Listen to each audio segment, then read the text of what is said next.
As graduation drew closer over the past month, I began to reflect on the time that I have spent here.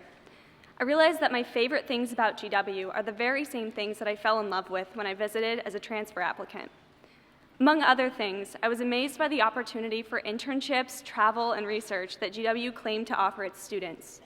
3 years later, I'm very glad to say that these were not empty promises. Like many of you, I've enjoyed opportunities to learn and work outside the classroom, the most memorable of which, The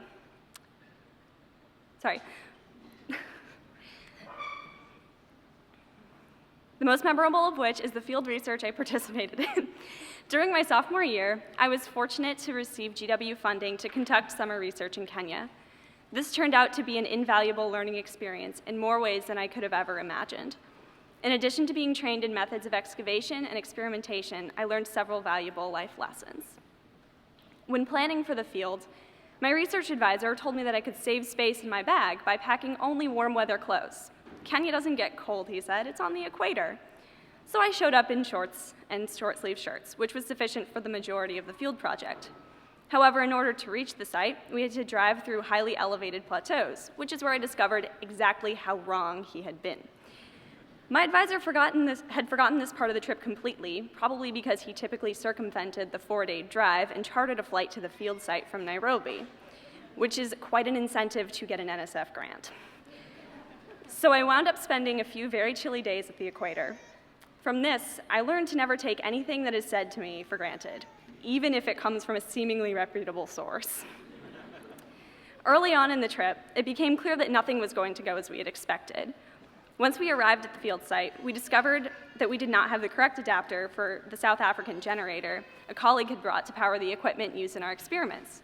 So we were left with a very silly problem by Western standards. How do we plug our North American cords into this South African plug? The answer came from Raheem, our very own Kenyan MacGyver. He removed the plugs, stripped everything down to the wires, and jury-rigged a contraption to hold the wires into this strange socket on the generator, using 2 sticks. Slightly dangerous, perhaps, but we were able to run our experiments, and that's what counts, right? These are merely a couple of examples of the many instances when things did not go properly, or at least or didn't work at all, over the past 2 field seasons that I've spent at our site in Kenya. Although frustrating at first, these experiences have taught me to be more resourceful and adaptable to my current situation. And these are skills that have proved useful countless times in my daily affairs, as well as in subsequent field and lab work. However, it is not necessary to travel halfway across the world to learn this type of lesson.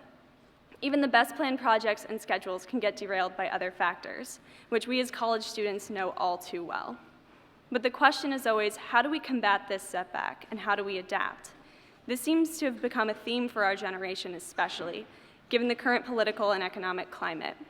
More than ever, it is important not to only have a backup plan, but to be able to reformulate that plan and to adeptly maneuver our way through a dynamic environment with ever-changing roadblocks. Through the various extracurricular experiences afforded to us, we've had sufficient opportunities to learn and put into practice this type of adaptability. I'm confident that as we move into the next phase of our lives, whether you're entering the work sector or hiding out in academia for a bit longer like me, we will have the skills necessary to deal with whatever life throws our way. Congratulations to everybody, and thank you very much.